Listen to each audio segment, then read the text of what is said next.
एक सुंदर सी कथा के साथ हम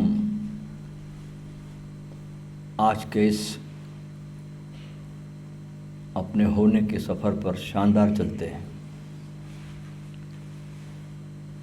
एक झील के पास हंसों का टोला रहता था। उस टोले के सभी हंस जो थे उस झील की गहराई से डरते थे।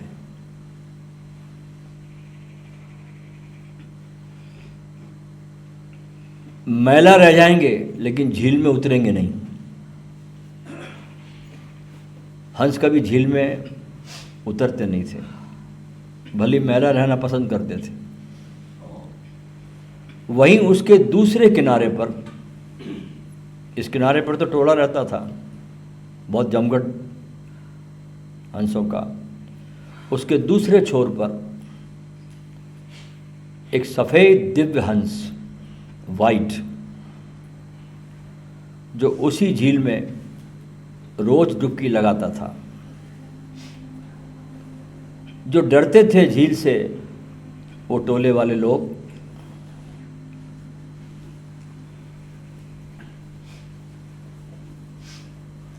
वो उस दिव्य हंस से दूर रहते थे। लेकिन क्या हुआ कि वो जो टोला था हंसों का, उसमें से एक युवा हंस उस दिव्य हंस की जो सफ़ेदी थी उसके प्रति बहुत आकर्षित था। एक बार जब वो इस टोले का युवा हंस अकेले झील पर गया तो दूसरे किनारे पर उस दिव्य हंस को झील में छलांग लगाते हुए देखा। और उसके छलांग को देखकर ये जो टोले वाला जो जवान हंस था ये बहुत आह्लादित हो गया। दिव्य हंस ने उस युवा हंस को बहुत प्रेम से देखा और झील में उतरने की बहुत मीठी पुकार लगाई, आवाज़ दी, पुकारा। उसकी पुकार में ऐसी प्रेरणा थी, उस दिव्य हंस की पुकार में, कि ये जो युवा हंस था जो टोले में से आया था ये भी झील में कूद पड़ा। थोड़े समय डूबा लेकिन फिर तैरने लगा और फिर तो झूमने भी लगा। जब वो दूसरे किनारे पर पहुंचा तो स्वयं को हूबहू उस दिव्य हंस सा सफ़ेद, शुद्ध और ताजगी से परिपूर्ण पाया उस मैले सब हंसों के बीच में। और ये बोला, काश मैंने ये छलांग पहले लगा दी होती, काश मैंने ये छलांग पहले लगा दी होती। ईश्वर की कृपा से, इस अस्तित्व की परम मेहरबानियों के साथ सत्य मार्ग की जो झील है उसके आसपास हमको भी एक प्रत्यक्ष सद्गुरु का समागम मिला है। फिर हम क्यों नहीं लगा पाते उस समागम में छलांग, उस सत्य की झील में। देखिए, प्रकृति का जो संपूर्ण सौंदर्य इसलिए खूबसूरत है क्योंकि ये अप्रतिबंध रहता है। जब एक फूल से खुशबू निकलती है ना, तो वो खुशबू किसी खास मधुमक्खी तक ही सीमित नहीं रहती। फूल की खुशबू अप्रतिबंधित रहती है, किसी मधुमक्खी के तक सीमित नहीं रहती। अगर फूल अपने सुगंध का स्वभाव सिर्फ एक ही मधुमक्खी के लिए छुपा कर रखे तो वो इतना अप्राकृतिक हो जाएगा कि वह अंततः अपनी खुशबू को बिखेरना ही भूल जाएगा, भले वो मधुमक्खी उसके आसपास क्यों ना हो। तो प्रेम जो है ना, हमारे स्वभाव की गूंज है, और जब ये स्वभाव एक या कुछ तक सीमित रहता है, छोटे दायरे में, तो ये गूंज अंततः मर जाती है। और ये हमें सोचने पर बहुत मजबूर कर देता है कि यार हमारे पास कुछ प्रेम वगैरह देने के लिए बचा भी की है कि नहीं। तो हम क्या करते हैं, जब हम देखते हैं हम तो हमारे पास तो कुछ है नहीं, तो फिर हम बाहर से प्रेम को खोजना शुरू कर देते हैं, कोई दे मुझे।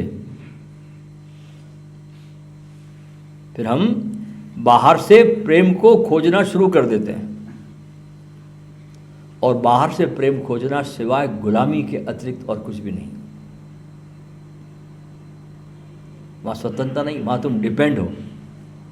पराधीन सपने सुखनाई, तुलसीदास कहते हैं, पराधीन सपने सुखनाई, सपने में भी सुख नहीं मिलेगा, तुलसीदास कहते हैं, यथार्थ तो छोड़ ही दो।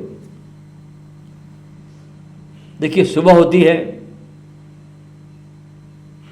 और सूरज जो है एक एक पक्षी को जाकर जगाता नहीं है।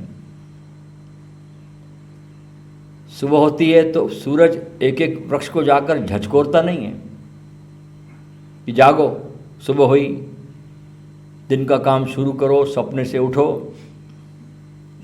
इधर सूरज उगता है और अनिवार्यतः सारी प्रकृति जाग जाती है, एक उमंग से, एक उत्साह से, एक सृजन से।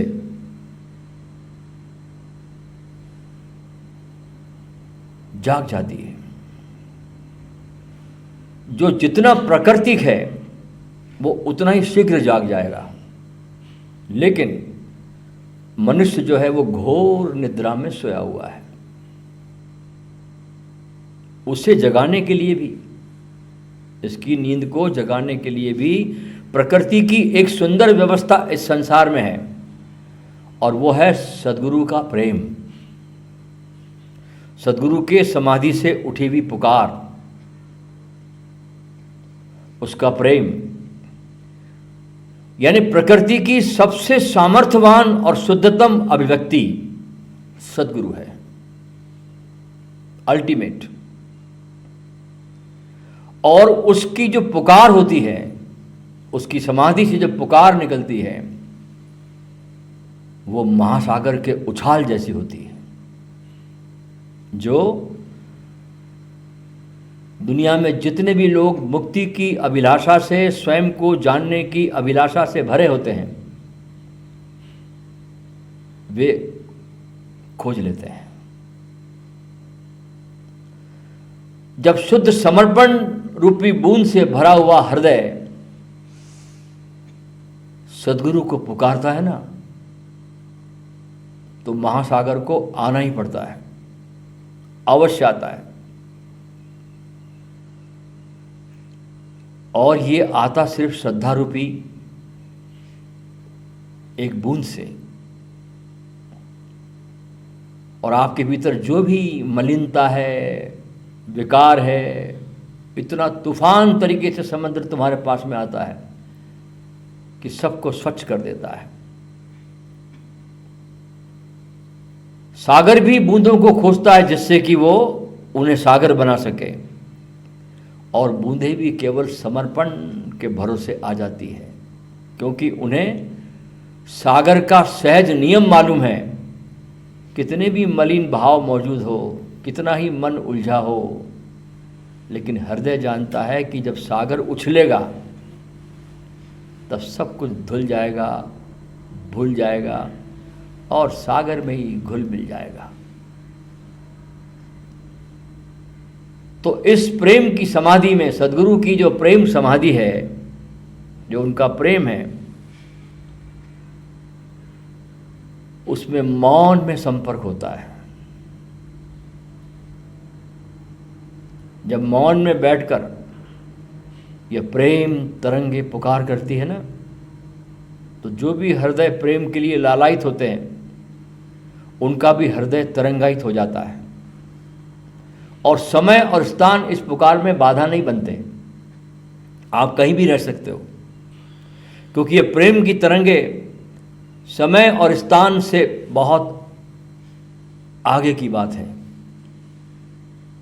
बस आपके भीतर इसको पाने की आतुरता चाहिए, एक ही शर्त है, और समर्पण का आधार चाहिए। आतुरता और समर्पण।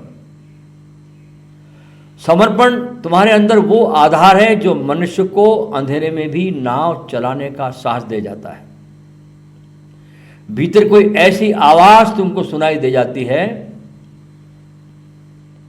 कि जिसकी पुकार को अब टाला नहीं जा सकता, और इसलिए मन इस पुकार को सुनकर थोड़ा दुस्साहस भी करता है कि किनारों की सुरक्षाओं को छोड़ने लगता है। किनारों की सुरक्षा अपनी, किनारा मतलब संसार,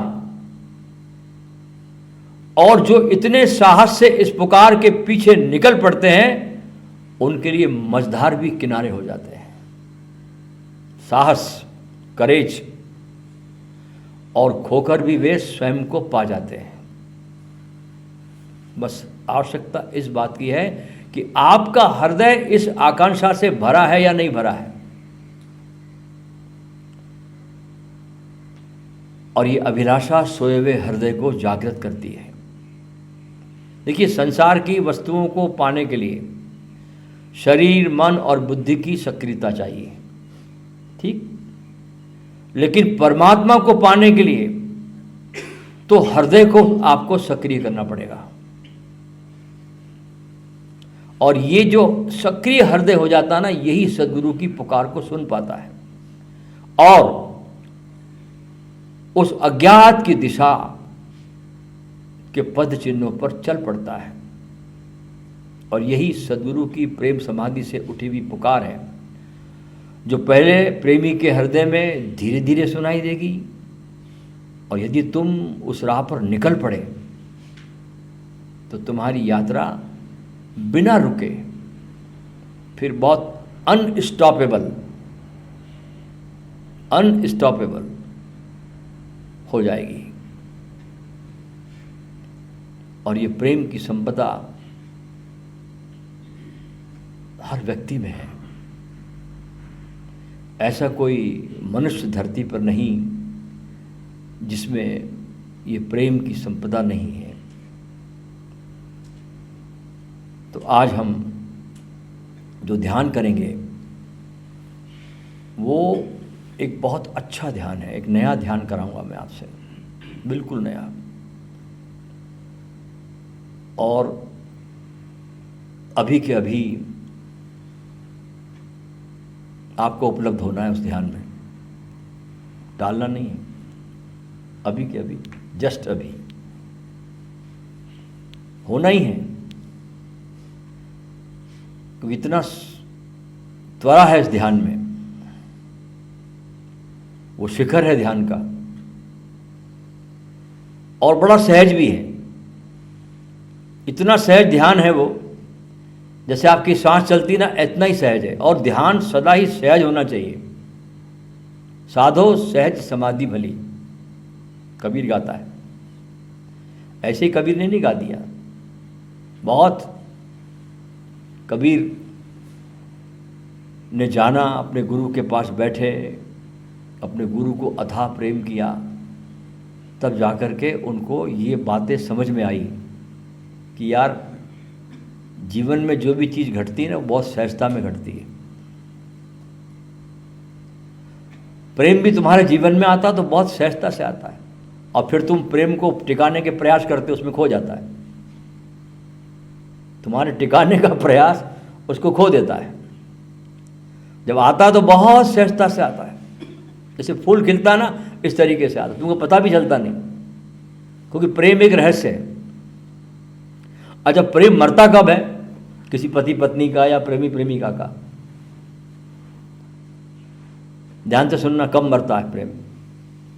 वो तब मरता है प्रेम दोनों के बीच में से जब एक दूसरे को लोग जानने की कोशिश करते हैं। उस प्रेम के रहस्य को जीते नहीं, उस प्रेम के मिस्ट्री को जिएंगे नहीं, एक दूसरे के बारे में जानने की कोशिश करते हैं। और जैसे ही जानने की कोशिश करते हैं प्रेम मर जाता है, क्योंकि प्रेम एक रहस्य है। प्रेम एक रहस्य है, उससे बड़ा रहस्य कोई नहीं है। इसको जाना नहीं जाता, इस रहस्य को तो जिया जाता है।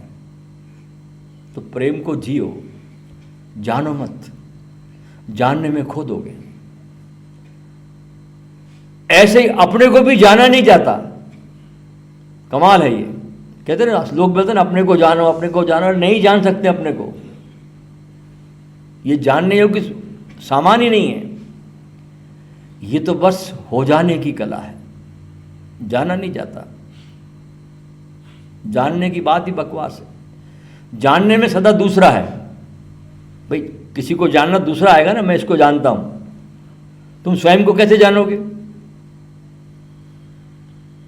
जानते तुम दूसरों को है ना, स्वयं को कैसे जानोगे तुम? स्वयं को तो तुम जानने की कोशिश भी मत करना, उससे तुम भटक जाओगे। स्वयं को जानने की कोशिश भी तुमको बाहर ले जाती है और स्वयं में हो जाने की बात तुमको पहुंचा देती है। इतनी सी बात है।